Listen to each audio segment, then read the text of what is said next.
The host Cy Smith coming to you guys on a Monday. Monday, for those who don't know, has continued to be one of my favorite days. And the reason being because Monday represents a fresh start, new beginning. And I remember in the corporate world, people used to think I was crazy when I would talk about Mondays being my favorite day. So what I'm going to do here, this video is really all about Cleveland, Ohio.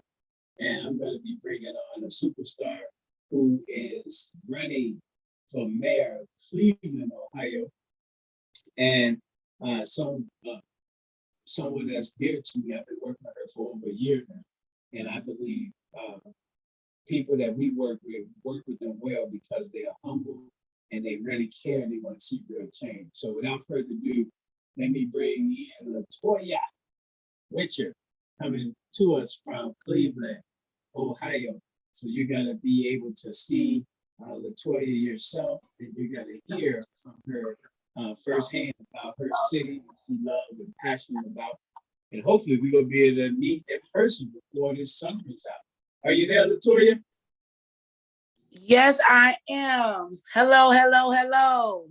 Well, happy belated Mother's Day to you. Thank you.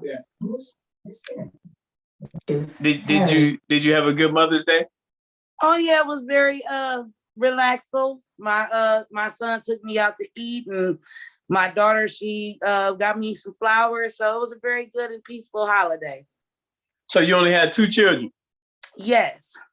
Okay, excellent. So I was telling people before I brought you on that you're someone that I consider one of the real people, someone who really cares about where they live at and people. And so often we get people that clamors for the attention and limelight. They clamor to be seen and heard. And that's what I mean by real, because you're authentic. And so that was what I did as a precursor to you. But I want you to introduce yourself and how we met from your estimation, and let our audience know who you are. And then we'll get into the subject while you're on here. Well, I just want to say, Mr. Sy, thank you so much for allowing me to be on your show to tell the people, my vision for our city of Cleveland residents. A little bit about me is that I'm 36 years old. I run a multi-diverse organization called BWE Entertainment / Black Women of Excellence. It's to help within the dreams of our communities, right. Whatever the talent may be, because we're all talented in our own way. And so, how we met, Mr. Sy, you seen the work I was doing. So just a little bit, you seen the work that I was doing on social media, with the community and with our kids. And, you reached out to me, and I was just so honored to meet you and what you're doing for your communities, as well as all of your networking partners all around. So, I'm really glad to be a part of that movement with you. I'm for the people. I tell everybody I am a non-traditional candidate. And I think everybody knows that here, but I am genuinely here for the people. And my mission is to make sure that our city and its residents are heard within our local government the way it should be. Rebuilding, teaching self-knowledge, self-investment with our communities, because if the government is not going to do it, we should be able to do it ourselves.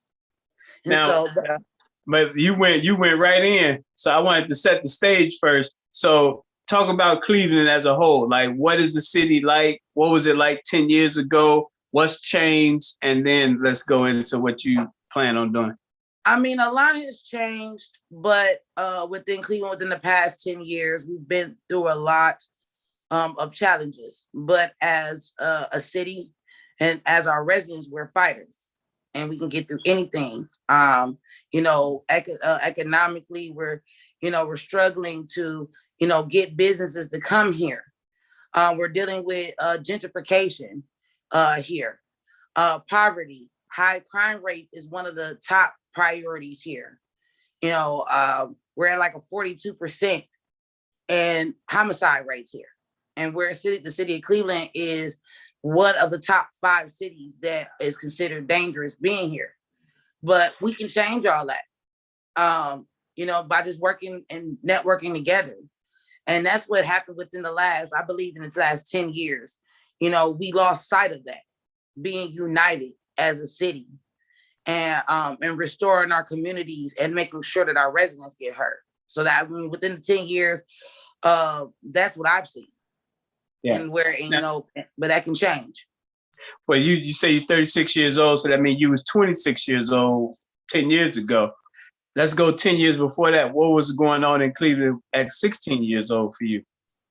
I mean, for me, I was raised in Maple Heights, a suburb here in the city of Cleveland. Okay.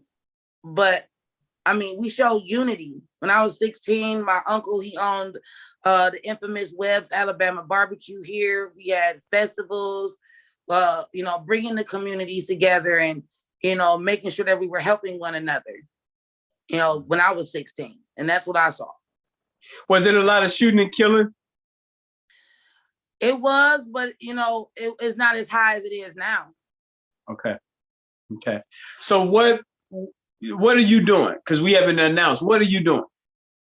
Well, I am the first African-American female to declare candidacy as City of Cleveland mayor here. I declared my candidacy February the 6th of this year. And, I've just been working and trying to get the support of the City of Cleveland residents, not just to back me as a candidate, because I'm a community leader before anything, but to also just, have a historical period. It's time for Cleveland to have an historical period. And I'm just so gracious to have that opportunity to bring that history to Cleveland. We haven't had a woman mayor since Jane Campbell. Now, first and foremost, have you run before? Are you politically savvy? Like, what's your background in politics? This is my first time running for any political office. Okay. As far as political background, I have community background. That's what I call it, community background, because I'm a community leader. And that has something to do with politics. So, I've always been a community leader since I was 25. So, so politically in the community, yes, I've been that voice, but actually holding office, this will be my first time ever holding office. Well, what I always say to people when they ask that question is, if you don't get a shot, how do you get the experience? So it's almost like an oxymoron when people say that, which one, the chicken come before the egg or vice versa. You get experience when you get in there. So right. That whole notion of are you experienced, they're coming from a perspective, are you already a politician and just elevated? I believe. But I believe what you just said matters the most. This country has a problem with lawyers thinking that they should be politicians. That's the law. You should read the law, but we need community to be politicians because that's where the voices of the people is most anchored at. So I commend you for that because that's what we need more of. Not more lawyers running for Senate and House of Representatives. We need more community, grassroots people so our voices can be truly, truly heard. So thank you for that. Thank you. What's your 3 top platform issues? Crime and violence, community development. Well, actually I have 4 because it's much needed. The 4th one is much needed as well. So we got crime and violence, we got education, community development, and environmental awareness. Because we live in Lake Erie, closest to the lake. Our water here is dirty and it's harmful to our children and the people that actually go to, Edgewater Park here and the Metro Parks.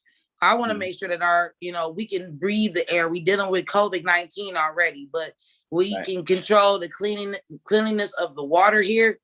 That's a very important issue. So, I have 4 instead of 3.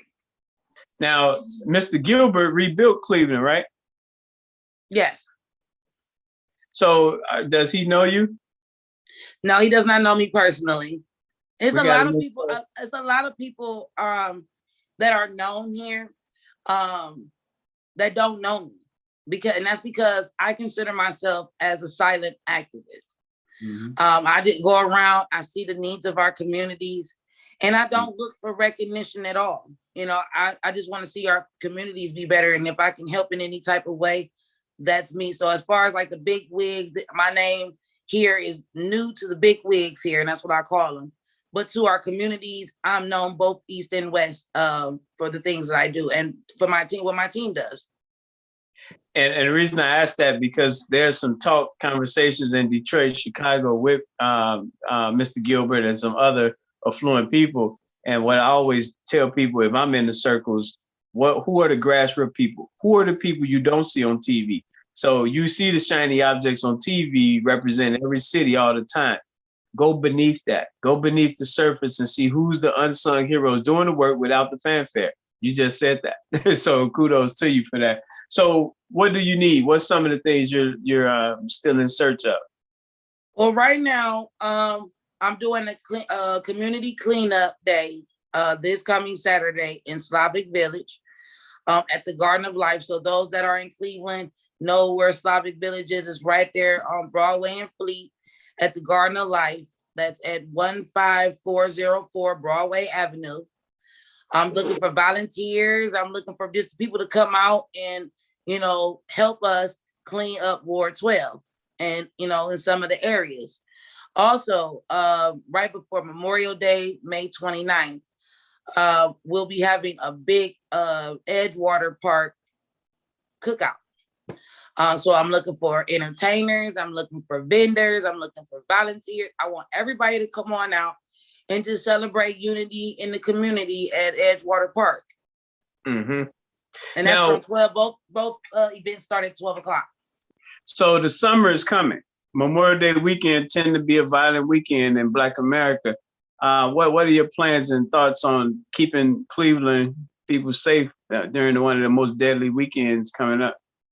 Getting with the community leaders. I'm in the process right now of contacting all 17 City of Cleveland councilmen to find out what the major issues are within their community, whether it be crime and violence, poverty, whatever it may be, and actually trying to see what strategies we're taking, especially with, you know, while we having Stand Your Ground and Stop and Chase here.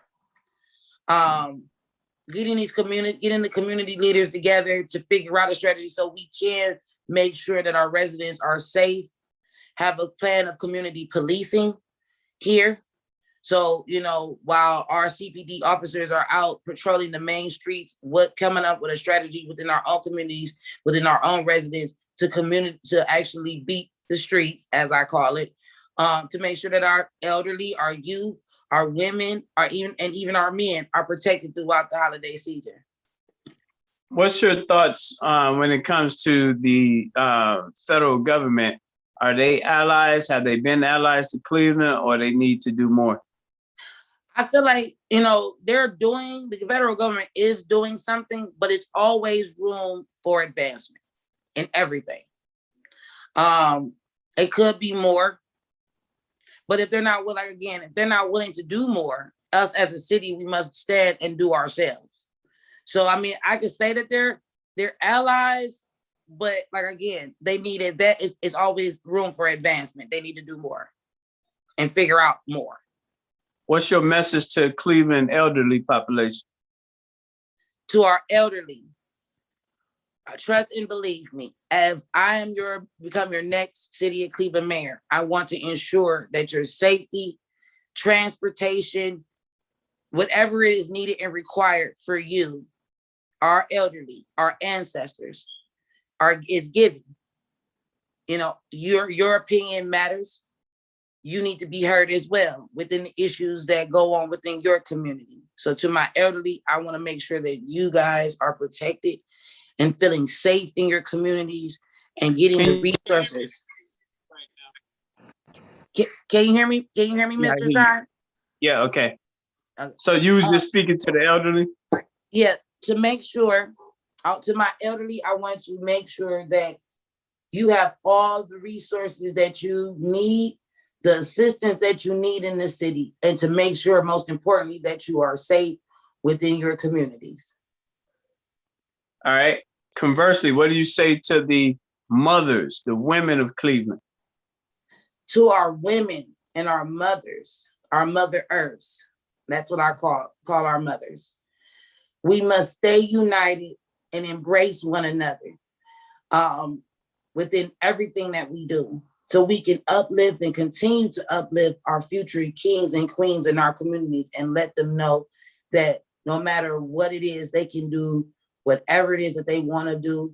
There's nothing wrong with being different, but we must come and be, united and embrace one another within each and everyone's unique ideas. And what do you say to the young people of Cleveland? Again, to our young and our youth, you can do anything. Look at me. I'm a community leader. I'm an entertainer. I own an entertainment label. And if you just stay determined and you stay focused and stay driven, you can change the world, because we live in non-traditional times. Last one on the what do you say to those people who are out there fly dumping, robbing, shooting, raping? What's your message to that population? This must end. It must end. We don't have to go against one another. Unity comes in numbers, and we're a powerful force together than divided.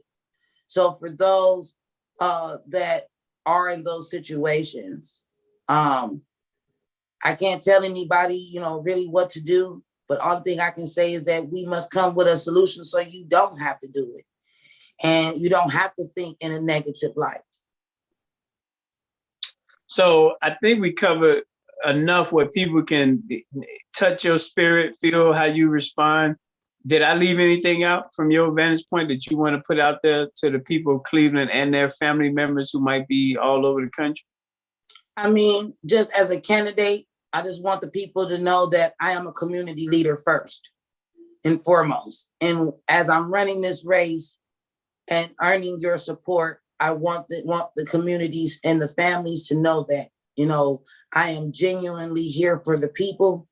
I'm genuinely here to listen to your concerns and actually writing them down, so we can actually come up with a strategized plan to where it benefits everyone. I can't, if I become mayor, and I'm fortunate with the gods to become, I just want my, people to know that you can't resolve everything in 30 days. But I do believe in the 3 Ps, just as our Mayor Frank Jackson did, and which is process, progress, and productivity. If we keep working towards what the goal is, we will make it there if we unite and have one voice. When is the election? The election primaries is September 14th of this year. That's a Tuesday? Yes. Okay. So you have about 4 months, huh? Yes. Okay. We have to have our petitions in by June 16th, by next month. And but primaries is in September. You feel good? Yeah. Me and my team is working really hard to make sure that I am placed on the ballot. Okay. So, I've had a great experience. I've met some amazing people within the political world that I didn't know before. So, this experience has been amazing. So what happens if you don't make it? What are you doing next? I'm gonna still keep doing what I've been doing, making music, helping our communities. It's a nonstop thing. Within previous interviews, I wasn't really intending on running, but when the God says it's time to move, it's time to move. So I just wanted to make sure you wasn't gonna get mad and angry at the people and then disappear. No, I'm gonna still be doing me and still trying to bring the communities together like I've been. The only difference is that I'll be a little bit known more, but I still keep the core values and humbleness that was installed in me. This is just a venture that the gods want me to take. So either if I make it or don't, I'm still going to be there for my community no matter what. Can you take money right now? Or are you still setting it up? Yes, I can take donations on Cash App. It's $BWEENT 2012.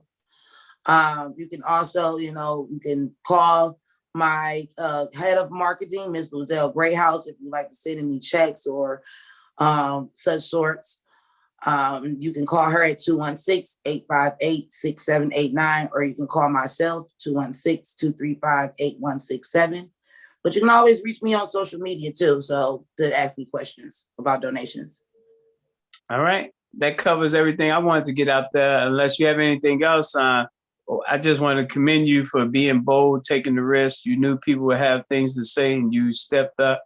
So that says a lot. And if nothing else, God willing, you be on the ballot, you're giving people a voice, and it's up to them what they choose to do with that. But at least you did your part in stepping up.